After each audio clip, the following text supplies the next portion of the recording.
reminded people of the importance of masks when you can't socially distance in particular. A strong message has been sent out to young people to stop going to crowded bars and other crowded places. Yesterday, we made the amazing announcement for our plans to protect nursing home residents. We're working very hard on that. We're doing very well all over the country. And also about contracting with Pfizer. We made a big, beautiful contract with Pfizer. We think they're very close, but we have a lot of companies that are very close to produce a vaccine. And I wanted to come out again today to share some additional news with you. This afternoon, my political team came to me and laid out our plans for the convention in Jacksonville, Florida. It's a place I love. I love that state. The drawings look absolutely beautiful. I never thought we could have something look so good so fast with everything going on. And everything was going well. A tremendous list of speakers, thousands of people wanting to be there, and I mean, in some cases, desperately be there. They wanted to attend, people making travel arrangements all over the country. They wanted to be there. The pageantry, the signs, the excitement were really, really top of the line. But I looked at my team and I said, the timing for this event is not right.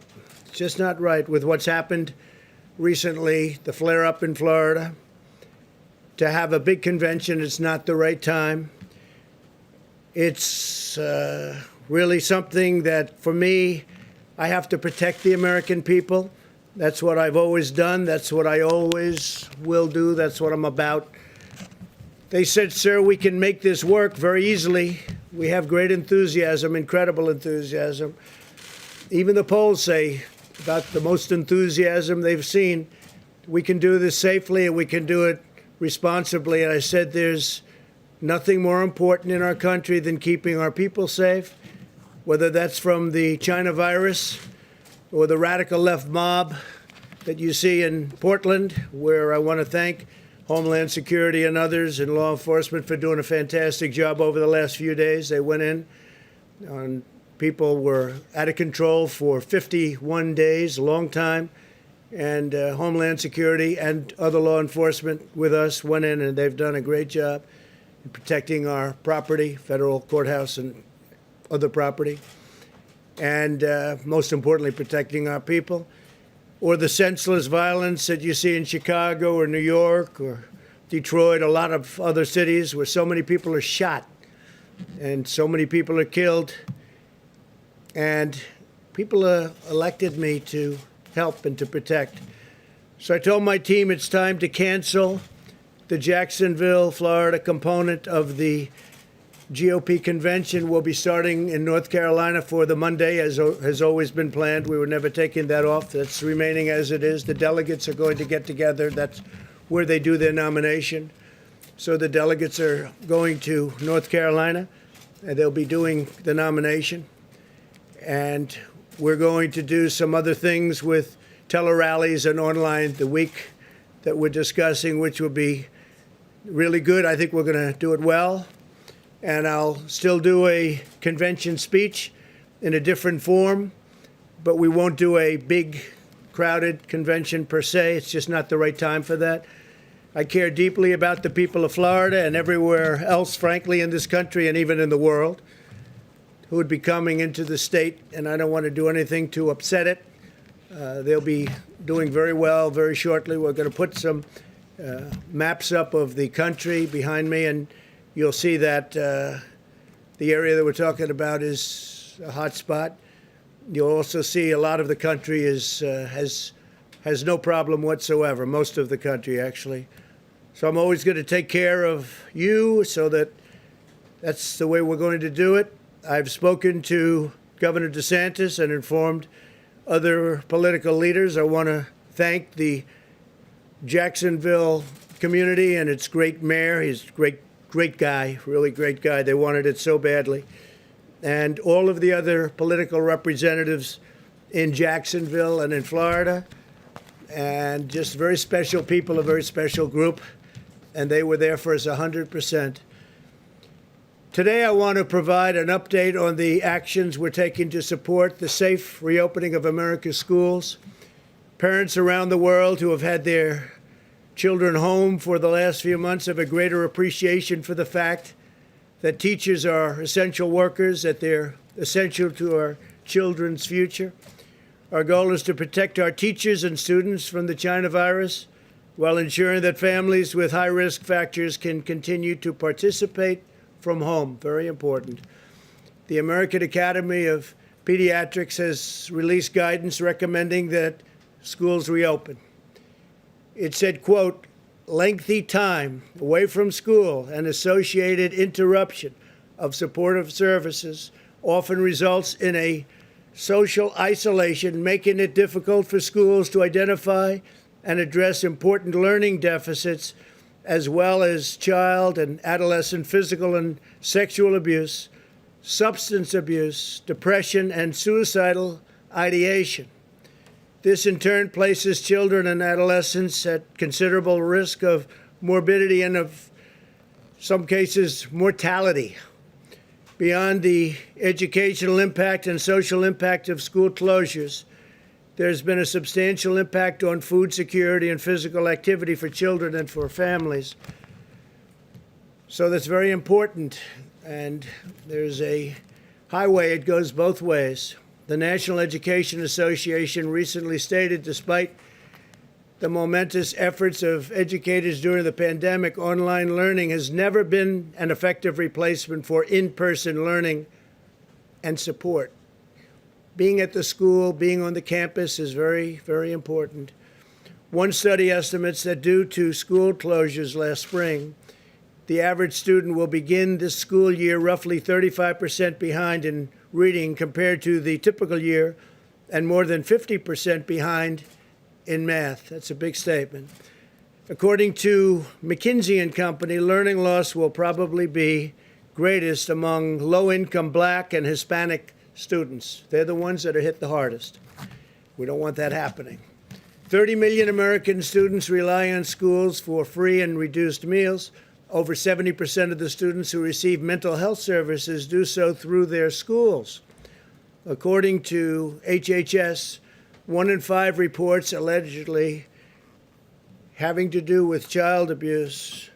They have neglect, and these are neglect and neglected cases are submitted by education personnel. So people in the education world on the premises will be the ones that report neglect and other problems when they see the children. They know if they've been neglected, they know if they've been hurt or harmed in any way, whether it's at home or someplace else, but they see this at school. You don't get to see that if you're not going to school. It's a big thing. Fortunately, the data shows the children are lower risk from the China virus very substantially.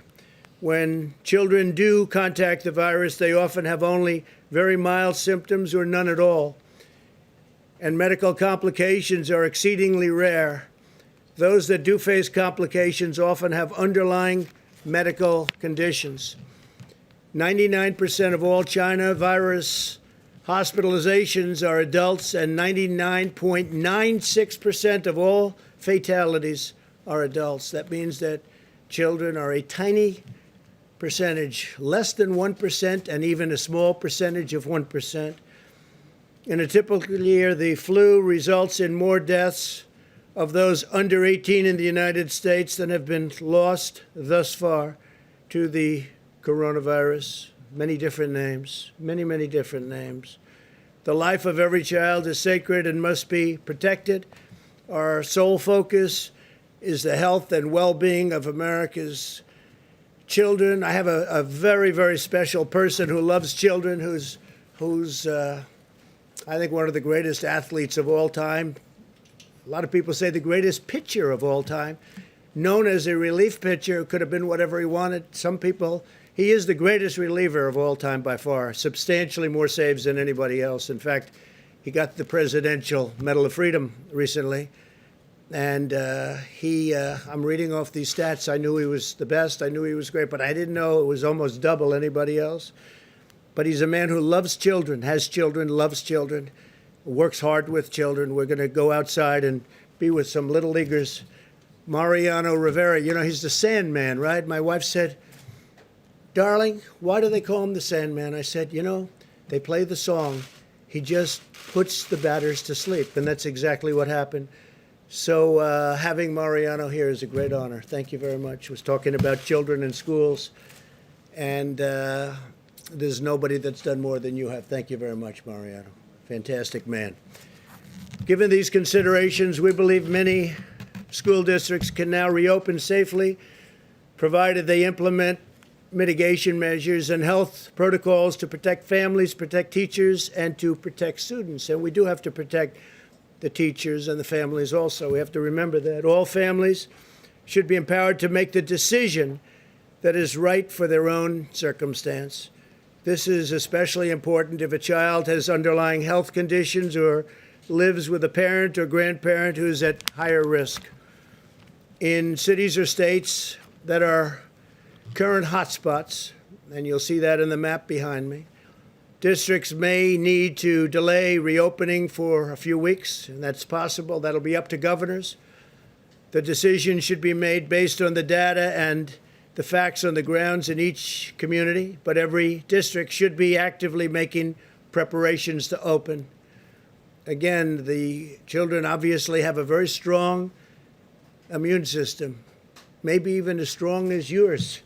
They seem to be able to fight it off and not have a problem. So it's pretty amazing, actually. Great, great credit. Our strategy to safely reopen schools mirrors our approach nationwide.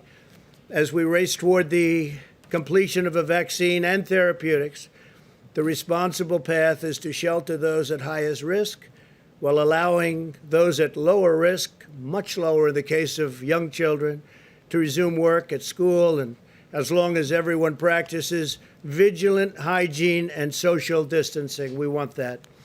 A permanent shutdown was never the strategy, which would ultimately lead to greater mortality and irreversible harms. We don't want to do that.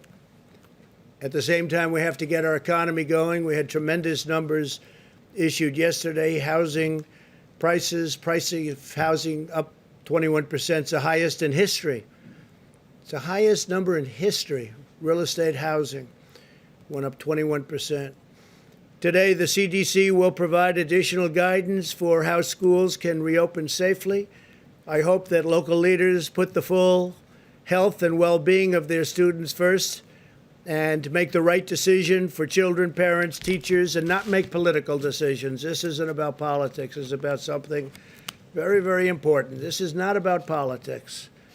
I even think it's bad politics if you do the wrong decision, very bad politics. We're asking Congress to provide $105 billion to schools as part of the next coronavirus relief bill. This funding will support mitigation measures such as smaller class sizes, more teachers and teacher aides, repurposing spaces to practice social distancing, and crucially, mask wearing. This money is in addition to the $30 billion we secured for schools and universities earlier this year. That money we have, some is distributed and some is not distributed. If schools do not reopen, the funding should go to parents to send their child to public, private, charter, religious, or home school of their choice. The key word being choice. If the school is closed, the money should follow the student, so the parents and families are in control of their own decisions. So we'd like the money to go to the parents of the student. This way they can make the decision that's best for them. We cannot indefinitely stop 50 million American children from going to school, harming their mental, physical, and emotional development. Reopening our schools is also critical to ensuring that parents can go to work and provide for their families. The Council of Economic Advisors estimates that 5.6 million parents will be unable to return to work if schools do not reopen this year. It's a tremendous problem. It's a tremendous problem. Schools have to open safely, but they have to open. More than a dozen European countries, as well as South Korea, Taiwan, and many others, have already reopened schools, and cases have not risen.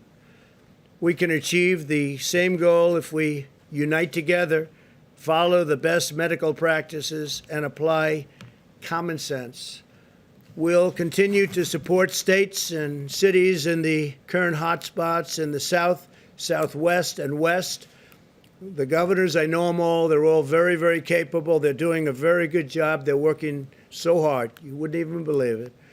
We have nearly 30,000 federal personnel deployed in the states that need assistance. We're helping with doctors and nurses, medical personnel of all kinds.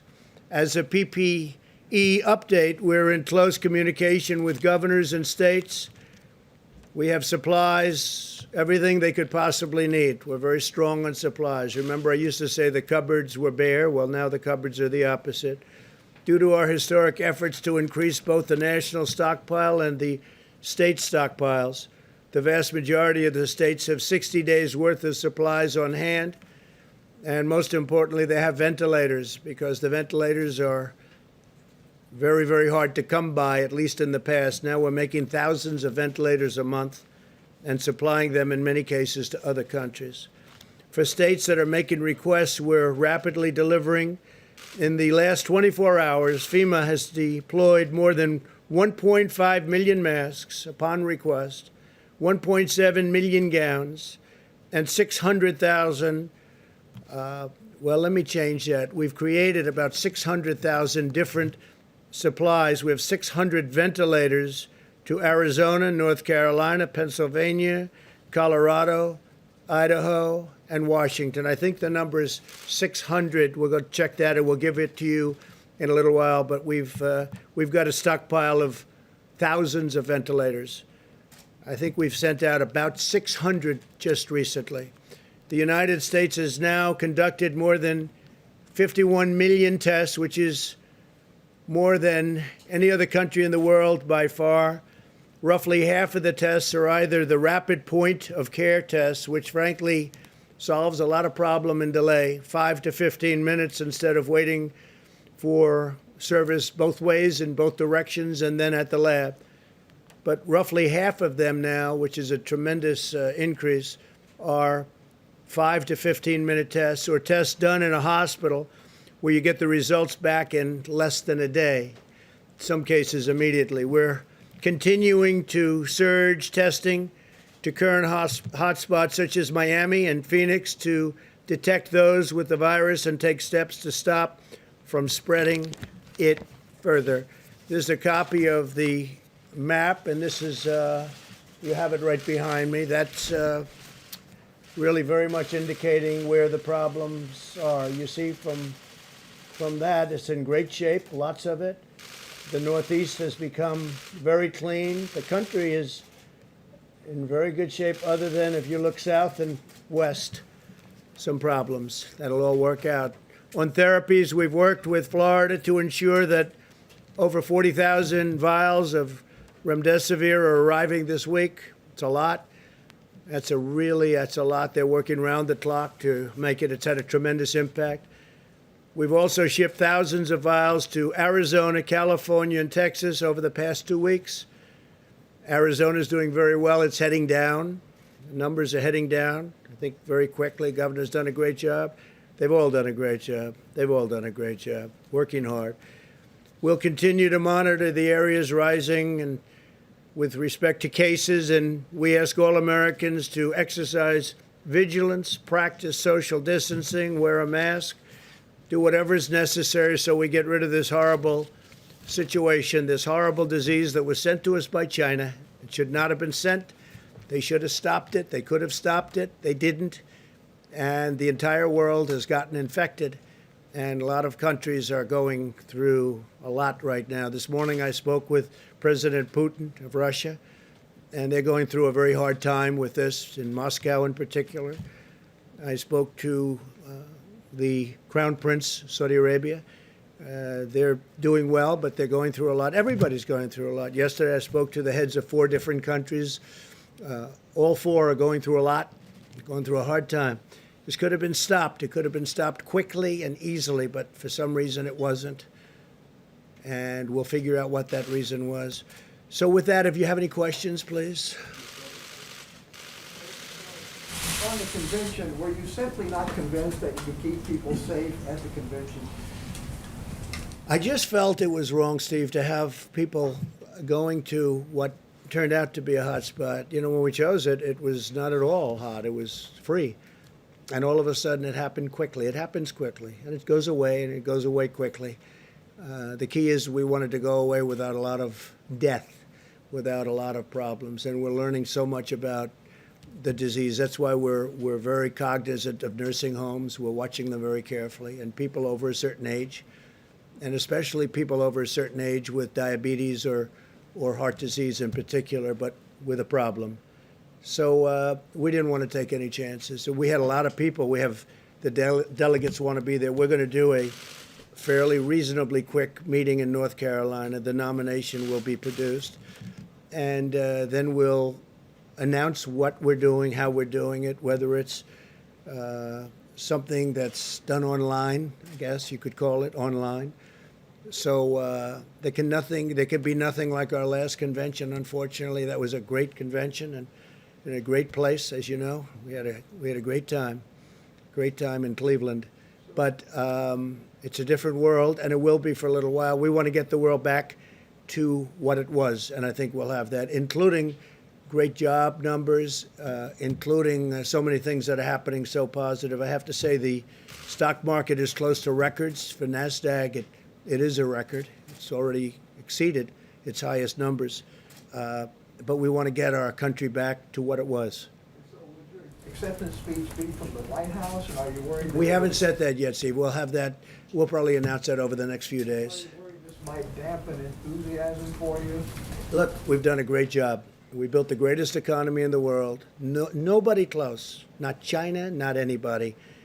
We had to close it. We saved millions of lives, and we opened it. But we had the best numbers in history for African Americans, Hispanic Americans, Asian Americans, every group you want to name. Young people without a diploma, young people with a high school diploma, with a college diploma, anything you want to name. We had the best numbers. Women doing incredibly. Never been a time like that. And we had to turn it off because of what China did. We had to turn it off. And then all of a sudden, now we turn it back on, and we're doing very well. But it was very bad. China, speaking about China, the trade deal means less to me now than it did when I made it. When I made it, it was a great deal. But they're setting records. Yesterday was a record corn day. They purchased more corn than any order ever. And that went on for 2 or 3 days, and soybeans and all. But it just means much less to me. Can you understand that? Just means much less to me. Please, go ahead. Thank you. What was the one thing, if there was one thing that changed your mind about the convention, and did Florida officials ask you to cancel it? No, they didn't. We're dealing with them, but they didn't. I would just say safety. Just safety. I could see the media saying, oh, this is very unsafe. I don't want to be in that position. It's safety, not because of the media, but that's what they would say. And we'll have a very nice something. We'll figure it out. It'll be online in some form. Maybe it'll be something even a little bit different. We have time. You know, we're talking about the end of August. But I think it'll be something that will be exciting. But there can be nothing like having 25,000 people. We had a tremendous thing planned tremendous convention planned in North Carolina. And it would have been very good, but a much smaller version in Florida. But then we saw what was happening pretty quickly. We saw that the virus was coming up that coast. So, Do you think it's an acknowledgement of the severity of the situation in Florida? no, I think it's going to come and go. It will. I mean, you take a look at some of these locations.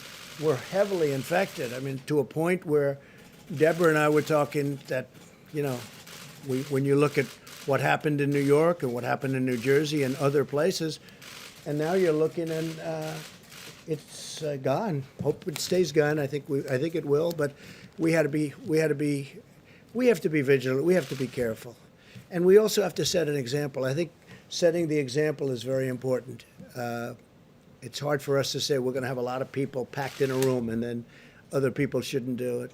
Don't forget, we're talking about schools, and we want them to be vigilant, and we're saying open, and then we're saying, here you have a big room, But I also, if you notice, I said where bars are crowded, where other things are crowded. Well, there's nothing more crowded than a convention. A convention, I mean, you've seen them.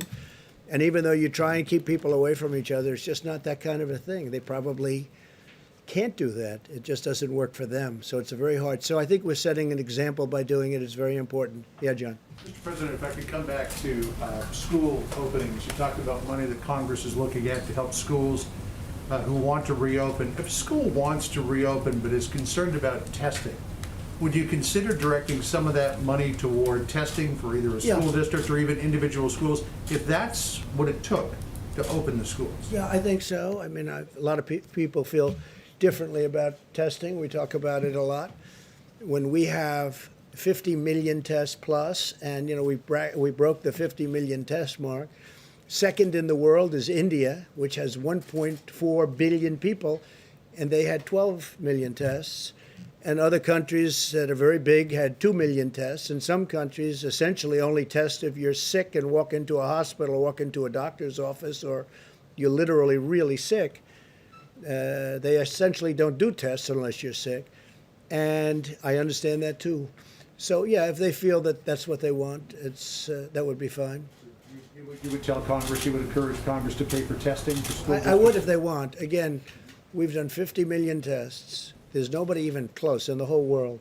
You look at our mortality rate, you look at our death rate, you look at different statistics. We're doing very well, but one death is too many. This should never have happened. This should never have been allowed to happen from China. Also, Mitch McConnell's office just put out a statement a moment ago about the Phase 4 relief package, CARES 2, saying, quote, it's tailored precisely for this phase of the crisis, yet it does not include your payroll tax cut. So do you believe it's perfectly Yeah, I'd like to tailored? see a payroll tax cut. I think it's great for the workers. The Democrats would never have gone for it. They don't want it. They're not big into the workers, I guess.